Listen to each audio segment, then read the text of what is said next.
Hello दोस्तों, नमस्कार। Nice computer के यूट्यूब चैनल पर आपका स्वागत है। यदि हमारे चैनल पर आप नए हैं तो चैनल को सब्सक्राइब कर लें, लाइक कर लें और अपने दोस्तों में शेयर करें ताकि हमसे जुड़ी हर एक अपडेट आप तक आसानी से पहुंचे। इस चैनल के माध्यम से हम आप तक कंप्यूटर एजुकेशन से जुड़ी हुई सूचनाएं लेकर के आते हैं। आज हम चर्चा करने वाले हैं कि उत्तर प्रदेश लोक सेवा आयोग द्वारा एक बहुत बड़ी अपडेट जारी की गई है, जिसमें हम देखते हैं कि आज समाचार पत्रों में जो खबरी 80 जो हमारा है उसमें जो फॉर्म भरने के समय ही अपलोड करने होंगे सर्टिफिकेट। तो इस तरीके से उत्तर प्रदेश लोक सेवा आयोग ने एक बहुत बड़ी अपडेट जारी की है, जिसमें यह कहा गया है कि जब हम कोई भी फॉर्म भरेंगे उसी समय आपको अपने सर्टिफिकेट जो आपके हैं एजुकेशन क्वालिफिकेशन के उनको अपलोड करना होता है। अभी तक क्या था कि हम ऑनलाइन जब करते तो उसमें डिटेल्स को भरना होता था, लेकिन अपलोड नहीं करना होता था डॉक्यूमेंट को। लेकिन अब यूपी पीएससी ने ये भी अपडेट जारी कर दिया है कि चरणबद्ध तरीके से सभी परीक्षाओं में किया जाएगा लागू। अगले 1 वर्ष तक सर्टिफिकेट का होगा वेरिफिकेशन। ऑनलाइन सर्टिफिकेट्स अपलोड करने से प्रोविजनल की समस्या होगी कम। डॉक्यूमेंट्स को लेकर होने वाले फ्रॉड की आशंका भी कम हो जाएगी।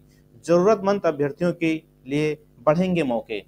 और जो यूपी पीसीएस हुआ है 2022 का, उसकी जल्द ही आंसर की भी जारी की जाएगी जिन लोगों का सिलेक्शन हुआ है। उत्तर प्रदेश लोक सेवा आयोग यूपीपीएससी प्रोविजनल कैंडिडेट की सूची को कम करने के लिए अभ्यर्थियों से ऑनलाइन डॉक्यूमेंट्स अपलोड करवाएगा। इसकी शुरुआत पीसीएस 2023 मेंस परीक्षा के फॉर्म में की जाएगी। मेंस के फॉर्म में डॉक्यूमेंट्स अपलोड करने का कॉलम भी बनाया जाएगा। इसके बाद धीरे धीरे सभी परीक्षाओं में इसे लागू किया जाएगा। अगले 1 वर्ष तक आयोग ऑनलाइन और ऑफलाइन दोनों मोड में डॉक्यूमेंट्स लेगा। इसके बाद इसे सिर्फ ऑनलाइन कर दिया जाएगा। अभी 1 वर्ष तक ऑफलाइन ऑनलाइन दोनों डॉक्यूमेंट्स रिक्वायरमेंट करेगा। उसके बाद आपको ऑनलाइन ही सारी चीजें देनी होंगी। तो यूपीएससी फिलहाल रिजल्ट्स के बाद ही डॉक्यूमेंट वेरिफिकेशन करता है। इसके पहले कैंडिडेट को सिर्फ इस संबंध में जानकारियां आयोग को देनी होती हैं, जैसा कि सिलेक्शन होने के बाद ही डॉक्यूमेंट चेक होते हैं, मांगते हैं डॉक्यूमेंट, लेकिन अब फॉर्म भरते समय ही आपको अपने डॉक्यूमेंट्स को अपलोड करना होगा।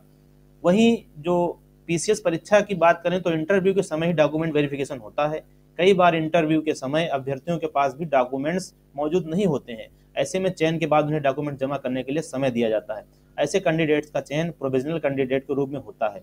कई बार डॉक्यूमेंट्स के वेरिफिकेशन के दौरान अभ्यर्थियों द्वारा दी गई जानकारी और डॉक्यूमेंट में अंतर होता है। ऐसे में कैंडिडेट्स की उम्मीदवारी रद्द की जाती है और खाली पदों को कैरी फॉरवर्ड करना पड़ता है। आयोग इन समस्याओं से बचने, अधिक से अधिक कैंडिडेट्स को मौका देने और डॉक्यूमेंट से जुड़े फ्रॉड को रोकने के लिए ही नई शुरुआत करने जा रहा है। ऑनलाइन हो जाएगा वेरिफिकेशन। आयोग पीसीएस या बहुस्तरीय परीक्षाओं में मेंस के आवेदन के साथ या सीधी भर्ती में फॉर्म भरने के दौरान ही डॉक्यूमेंट्स अपलोड करवा लेगा। इन डॉक्यूमेंट्स का वेरिफिकेशन भी ऑनलाइन कर लिया जाएगा। इसके बाद जरूरत पड़ने पर ही फिजिकली डॉक्यूमेंट चेक किए जाएंगे। इससे आयोग को डॉक्यूमेंट्स के वेरिफिकेशन के लिए भी पर्याप्त समय मिल जाएगा। डॉक्यूमेंट्स पहले से मौजूद होंगे तो आयोग को अभ्यर्थियों के चयन के बाद उन्हें प्रोविजनल कैंडिडेट के रूप में नहीं चुनना पड़ेगा। इससे भर्ती प्रक्रिया में तेजी आएगी और ज्वाइनिंग भी जल्द हो सकेगी, क्योंकि डॉक्यूमेंट्स का कोरम पूरा न होने के कारण भी ज्वाइनिंग रोकी जाती है। तो इस तरीके से आप देख पा रहे हैं कि जो आपके पास डॉक्यूमेंट्स होगा आप तभी आप फॉर्म फिल कर पाएंगे। अगर जिनके डॉक्यूमेंट अनकम्प्लीट हैं तो फॉर्म भरने में उनको समस्याएं आएंगी और उस तरीके से आप अप्लाई अब नहीं कर पाएंगे। जो अभी तक व्यवस्थाएं थी उन व्यवस्थाओं को यूपीपीएससी बहुत जल्द बदलने वाला है। कहीं सिलेक्शन हुआ तो भी उसकी जानकारी आपको यूपीएससी को देनी पड़ेगी। पहले से चल रही भर्तियों में शामिल कैंडिडेट से उनकी जानकारी मांगेगा। वैसे इसकी शुरुआत जीआईसी प्रवक्ता भर्ती से की जा चुकी है, लेकिन इसे अब सभी परीक्षाओं के लिए लागू किया जाएगा। आयोग इन परीक्षाओं के इंटरव्यू के बाद एक नोटिस जारी कर सभी कैंडिडेट से जानकारी हासिल करेगा कि उनका चयन किसी और भर्ती में हुआ तो नहीं है। अगर हुआ है तो उनकी सहमति लेकर ऐसे कैंडिडेट्स को चयन सूची से बाहर रखा जाएगा, जिससे नए अभ्यर्थियों को चयन सूची में मौका मिल सके। और इसी की कड़ी में अगली सूचना इसमें दी गई है कि यूपीपीएससी की ओर से पीसीएस परीक्षा 2022 की फाइनल आंसर की जल्द जारी करने की तैयारी है। आयोग की ओर से चयनितों की नियुक्ति की संस्तुति शासन को भेजे जाने की प्रक्रिया अंतिम दौर में है। प्रक्रिया पूरी होने के साथ ही आंसर की जारी कर दी जाएगी। आयोग ने कोर्ट में मामला जाने के बाद पीसीएस 2015 से आंसर की जारी करने की प्रक्रिया शुरू की थी। 3 वर्षों तक प्रारंभिक परीक्षा के परिणाम के साथ ही इसे जारी कर दिया जाता था, लेकिन 19 से प्रॉपर्टी बदल दी गई है।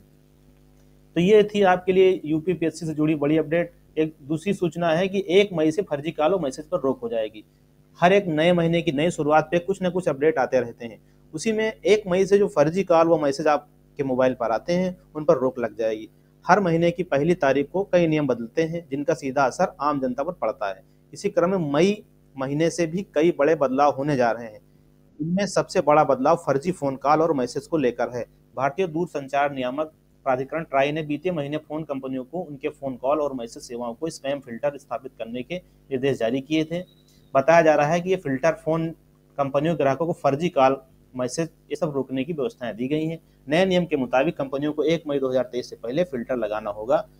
इस नए नियम के तहत ट्राई ने 10 अंकों वाले मोबाइल नंबर पर की जाने वाली प्रचार या विज्ञापन कॉल को बंद करने का निर्देश दिया है। ट्राई के आदेश के मुताबिक कंपनियां इस काम में आर्टिफिशियल इंटेलिजेंस की मदद भी लेंगी। और कारोबारियों से जुड़ी बड़ी खबर है कि जीएसटी के नए नियमों का पालन करना होगा। अब आप लोगों को जीएसटी के कई नियमों में बदलाव किया गया है। किसी भी लेन देन की रसीद 7 दिन के अंदर इनवॉइस रजिस्ट्रेशन पोर्टल पर अपलोड करनी अनिवार्य होगी। नए नियमों का पालन कारोबारियों द्वारा करना जरूरी होगा। तो ये थी आज की सूचनाएं। वीडियो को पूरा देखने के लिए आपका बहुत बहुत धन्यवाद। मिलते हैं अगले वीडियो में एक नई सूचना के साथ। तब तक के लिए आपका बहुत बहुत धन्यवाद। नमस्कार।